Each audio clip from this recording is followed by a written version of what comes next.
दोस्तों एक बार फिर हाजिर हूँ आप साथ ही एक मोस्ट इंपॉर्टेंट टॉपिक को लेकर यानी फ्रेंड्स ये अमीन लेखपाल कोर्स का 10वां वीडियो है जिसमें आज हम बात करेंगे समलम चतुर्भुज के आकार का खेत का क्षेत्रफल बीघा और बिस्वा में। जैसा कि आपको यहाँ पे स्क्रीन पर दिख रहा होगा, अगर इस आकार के खेत हैं जैसा कि यहाँ पे फर्स्ट वाले में देखिएगा, सेकंड वाले में और थर्ड वाले में, ये चारों ही जो आकार आपको दिख रहे हैं ये खेतों के हो सकते हैं और इन खेतों का क्षेत्रफल आप कैसे निकालेंगे इस वीडियो में आपको बताने वाले हैं। ठीक है, तो सबसे पहले इंपॉर्टेंट चीज़ें क्या हैं, ये जो कि ये चैनल है इस पर हमने बहुत सारी चीज़ें अपलोड कर रखी हैं। जैसे कि आपके कोई प्रश्न आता है जैसा कि कमेंट में, तो वहाँ पे भी मैं आपको ये रिप्लाई करता हूँ और उस पर वीडियो भी बनाता हूँ। तो आपके मन में जो भी प्रश्न है जो आप जानना चाहते हैं खेतों से संबंधित, वो आप कमेंट बॉक्स में ज़रूर पूछिएगा। देखिए फ्रेंड्स, हम बात करेंगे समलम चतुर्भुज आकार के खेत का क्षेत्रफल। यानी समलम चतुर्भुज आकार होता क्या है? एक ऐसा खेत जिसके आमने सामने के दो भुजाएं, कम से कम दो भुजाएं समांतर होनी चाहिए। जैसे कि यहाँ पे आपको दिख रहा है ये 46 फुट है और ये 32 फुट है। यहाँ पे हमने लंबाई फुट में रखी है। अगर प्लॉट है तो उसका क्षेत्रफल कैसे निकालें। साथ ही साथ अगर आप बड़ा आकार का खेत है तो उसका भी क्षेत्रफल इसी प्रकार से निकालेंगे जैसे मैं आपको यहाँ पे बताने वाला हूँ। ठीक है, तो पॉसिबिलिटी क्या हो सकती है कि यानी खेत किस किस आकार के हो सकते हैं। तो देखिए यहाँ पे दो कंडीशन हमने आपको बताई कि एक तो समांतर भुजा होनी चाहिए। दो भुजाएं क्या होनी चाहिए, खेत के या मेड़ की लंबाई जो होनी चाहिए वो आपका समांतर होना चाहिए। समांतर का मतलब होता है कि ऐसी लंबाइयां जो आपस में कहीं अगर आगे बढ़ाया जाए तो कहीं मिले ना। ठीक है, अब यहाँ पे देखा जाए तो फर्स्ट वाले फिगर में तो ये भुजा और ये वाली भुजा क्या है, समांतर है। यहाँ सेकंड वाले में ये वाली भुजा और ये वाली, यहाँ पे देखिए इसका आकार अलग अलग है लेकिन ये है समांतर चतुर्भुज। यहाँ पे देखिए समकोण बन रहा है, यहाँ पे समकोण नहीं बन रहा है। इधर देखें तो यहाँ पे एंगल, जो कि यहाँ देखिए एंगल बराबर बराबर है, अल्फा कोण है, अल्फा कोण है। और यहाँ पे एंगल भी बराबर नहीं है, लेकिन भुजाएं कंडीशन क्या है, दो भुजाएं समांतर हैं।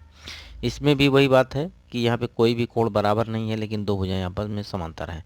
तो इस आकार का अगर कोई खेत मिलता है जिसकी दो भुजाएं आपको समांतर मिलें तो उसे कहा जाएगा समलम चतुर्भुज। समलम चतुर्भुज की एक कंडीशन, अगर इसका क्षेत्रफल निकालना है तो इसके दोनों समांतर भुजाओं के बीच की दूरी आपको ज्ञात होनी चाहिए। ठीक है, तो जो दो समांतर भुजाएं होंगी उनके बीच की दूरी अगर आपको पता है तो आप आसानी से इसका क्षेत्रफल निकाल पाएंगे। अब देखिए ये आकार है, ये है आपका समलम चतुर्भुज कहा जाएगा। ठीक है, क्योंकि इसमें दो भुजाएं समांतर हैं, एक 32 फुट की लंबाई है जो एक की है 46 फुट। और इन दो समांतर भुजाओं के बीच की दूरी हमने डोरी से नाप रखी है, या आप भी नाप सकते हैं, आप अपने खेतों का फुट में या मीटर में जिसमें भी वैल्यू आपको लेना है वो ले सकते हैं। तो सिंपली हमने दो समांतर भुजाओं के बीच की दूरी ली तो 18 फुट वैल्यू आई। तो इसका क्षेत्रफल जो हो जाएगा समांतर भुजाओं का योग, यानी अगर आपको 46 का और 32 को जोड़ देना है, यानी जो भी दो समांतर भुजाएं होंगी उनको आपको क्या करना है, जोड़ देना है। और उन दोनों के बीच की दूरी जो होगी यानी ऊंचाई, उसका गुणा कर देंगे और उसके टोटल के बटे दो कर देंगे। ठीक है, तो सबसे पहले आपको क्या करना है, समांतर भुजाओं को जोड़ना है। उसके बाद समांतर भुजाओं के बीच की दूरी को क्या करना है, गुणा करना है। और गुणा करने के बाद जो भी वैल्यू है इसे दो से भाग कर दीजिए। तो यहाँ पे हमने 46 और 32 को जोड़ा तो ये 78 आ गया, और 18 का गुणा किया तो ये वैल्यू आ गई 1404।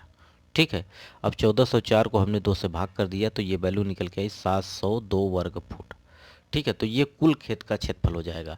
इसी प्रकार ये जो आपको आकार यहाँ पे दिख रहे हैं, इन सब का अगर आपको क्षेत्रफल निकालना है तो कुछ नहीं करना है, सिर्फ समांतर भुजाओं का योग करना है, ये वाली और ये वाली भुजा का समांतर और इन दोनों के बीच की दूरी। ठीक है, उसी प्रकार सभी में जो भी आकार बन रहे हैं समलम चतुर्भुज का, यही आपको करना है और कुछ करना नहीं है। अब यहाँ पे देखें तो ये कुल क्षेत्रफल इसका 702 वर्ग फुट आ गया है। अब इसका क्षेत्रफल अगर बिस्वा में निकालना है तो एक बीघे की वैल्यू अगर बात करें तो 27,225 वर्ग फुट होती है उत्तर प्रदेश में। वहीं अगर बात करें इसका बिस्वा की वैल्यू तो ये 1361.25 वर्ग फुट होती है। अब एक बीघा में 20 बिस्वा होता है, यानी 1361.25 में आप अगर 20 का गुणा करें तो 27,225 वर्ग फुट निकल के आ जाएगा। अब कुल क्षेत्रफल है आपका 702 वर्ग फुट, इसका क्षेत्रफल निकालना है तो 702 को 1361.25 से जब हमने भाग किया तो यहाँ पे ये बिस्वा में चेंज हो जाएगा। ठीक है, क्योंकि यहाँ पे एक वर्ग फुट की वैल्यू अगर हम निकालते हैं तो बिस्वा बटे कितना हो जाएगा 1361, और निकालना कितने का है, ये तो एक बिस्वा का हो जाएगा, हमें निकालना कितने का है 702 बिस्वा का। ठीक है, 702 वर्ग फुट का। तो यहाँ पे एक वर्ग फुट की वैल्यू आपको पता चल चुकी है, 702 का निकालना है तो 702 में 1361.25 से भाग करेंगे।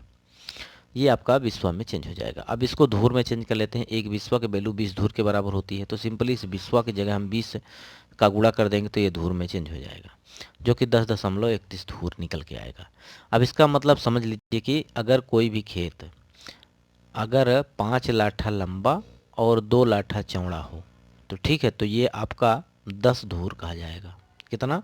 5 लाठा लंबा और 2 लाठा चौड़ा हो तो ये आपका 10 धूर, यानी एक धूर जो होता है 1 लाठा लंबा और 1 लाठा चौड़ा होता है। और लाठे की लंबाई क्या होती है? 99 इंच, जो कि हमने लगातार आपको प्रोवाइड किया है, वीडियो बहुत सारी चीज़ें बताई हैं। तो अगर 99 इंच का लाठा है, 1 लाठा लंबा और 1 लाठा चौड़ा है, तो ये कुल आपका एक धूर कहलाता है। अगर वहीं बात करें कि कोई खेत जिसका 5 लाठा लंबा और 4 लाठा चौड़ा हो, यानी 20 वर्ग लाठा, 20 वर्ग लाठा बराबर आपका एक बिस्वा होता है। वहीं अगर 20 लाठा लंबा 20 लाठा चौड़ा यानी 400 वर्ग लाठा बराबर आपका एक बीघा होता है।